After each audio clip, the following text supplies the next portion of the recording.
Mon nom est Stéphanie Lompré, je suis la mère de Félix Lassette et je suis atteinte de la maladie de Parkinson depuis l'âge de 39 ans.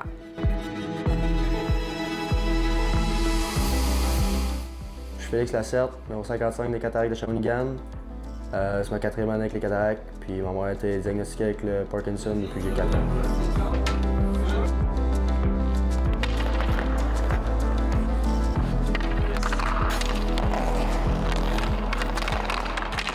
Comment tout ça s'est manifesté et parlez-moi un petit peu de ces moments-là avant le diagnostic. Bien, en fait, ça a pris quasiment 1 an avant que je sois diagnostiquée, à partir du moment où j'ai décidé de consulter, parce que j'étais pas capable de rouler une manche de ma main gauche. C'est comme vraiment l'élément déclencheur qui a dit « OK, ça marche pas, là ». J'ai comme perdu toute ma motricité de ma main gauche. Donc, j'ai commencé, j'étais allée consulter, puis au fil du temps, on est allé par élimination. Donc, ça a pris plus d'1 an là, pour qu'on dise qu'est-ce que j'avais. Il fallait éliminer sclérose en plaques et tout ça, là, tumeur, cancer. J'ai été super bien pendant les premières années, je dirais 5, 6, 7 premières années. On appelle ça la lune de miel. J'étais très, très bien fonctionnelle. Les gens ne savaient pas que j'avais le Parkinson. Je vous dirais que dans la dernière année, ça a été difficile pour notre famille, là. Au fil des ans, on développe des dyskinésies, donc en mots de courant, c'est des mouvements volontaires. Donc, mon corps, il bougeait constamment. J'avais perdu 24 livres en 3 mois, là, donc c'est pour ça qu'on a décidé de m'opérer, là, parce que, je veux dire, ma vie, c'était un peu un enfer. Donc, je bougeais constamment. C'était comme l'équivalent de courir un demi-marathon par jour, à peu près. J'ai ma main sur la hâte de poil, puis c'est pas parce que je veux m'accoter, c'est pas parce que je suis fatiguée, c'est juste pour pas que je me cogne la tête, t'sais. Parce que je me cognais partout. Tu sais, j'ai un comptoir de quartz, là, je peux te dire, là, il bouge pas. Mais mes mains, je les ai frappées souvent.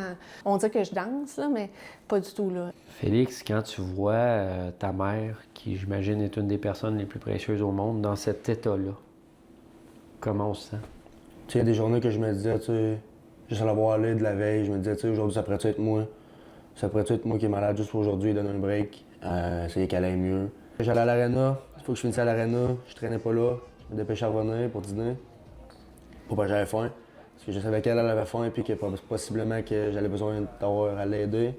Fait que je l'aidais, ses affaires, mais on parle de. Tu sais, elle peut être à la maison, elle peut être en train d'être aux toilettes, elle a besoin de quelque chose. C'est moi qui vais aller chercher des rendez-vous. On est allé souvent à l'hôpital Saint-Joseph, Sainte-Marie, clinique de neurologie.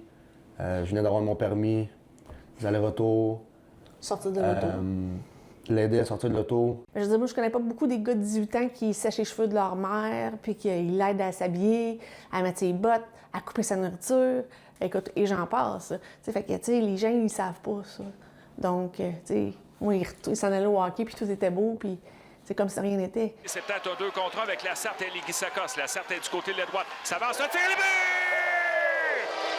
Félix Lassette! La première fois que je pense que je l'ai dit à mon coach Alain Renaud que je suis vraiment de même avec une personne que j'apprécie. Dans les 4 dernières années, je pense que j'ai dit l'année passée, à la fin de l'année. Je ressentais pas le besoin de dire genre hey Dan, je vais arriver en retard parce que j'étais allé porter ma mère ou de quoi. J'ai inventé de quoi où je disais hey, je vais être late un peu. Un matin où il voulait pas partir parce qu'il disait est-ce que tu veux que je reste avec toi parce que j'allais vraiment pas bien. Puis je disais non, va au morning skate, là, c'est correct, tu sais.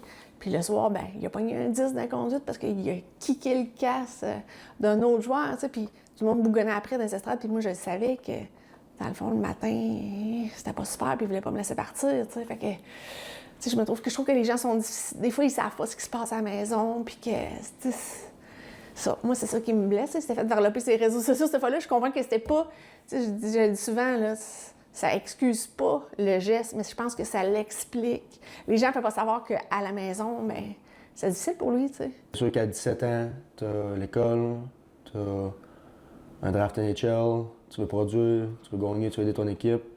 Puis quand t'arrives à la maison, ben, faut que tu t'occupes de ta mère, puis t'as une tâche qui est la plus dure au monde de pouvoir l'aider. Ben, c'est sûr qu'à un moment donné, ça prend un coup sur toi, puis ça prend des efforts supplémentaires, puis c'est dur à gérer dans la tête d'un gars de 17 ans. Je pense que c'est des affaires qui sont. Il n'y a pas beaucoup de personnes qui peuvent t'aider à gérer ça, il n'y a pas beaucoup de personnes qui sont dans cette chaise-là. Fait que ça a été beaucoup d'apprentissage tout seul, beaucoup de live and learn, si je peux dire. Là. Ça met devant le filet. Lassette un tir. Le retour et le but! Et un jour arrive la possibilité de l'opération. C'est une chirurgie, j'imagine, qui est délicate. Oui, quand même. Là. Je suis rentrée en salle d'opération à 8h30 le matin. Je suis sortie, à de là, il était 4h30. Ça a été miraculeux, je te dirais, pour nous. Là. Ça a fonctionné plus que les attentes. Là. Je pouvais aller récupérer jusqu'à 70 à 80 de mes capacités. Et après avoir discuté avec mon neurochirurgienne, j'ai récupéré 95 de mes capacités. Donc, je suis comme redevenue neuve. Là. J'ai plus de symptômes de Parkinson. Bon, là, j'ai un petit peu de raideur parce que je suis un petit peu stressée. Là. Je suis un peu en dehors de ma zone de confort. Mais je veux dire, là, t'as des années-lumière de ça avant. Là. Ça n'a pas de bon sens. Félix, bravo pour ton implication. Stéphanie, votre histoire est porteuse d'espoir pour ceux qui vivent avec la maladie. Merci d'avoir pris le temps de nous rencontrer aujourd'hui. Merci beaucoup.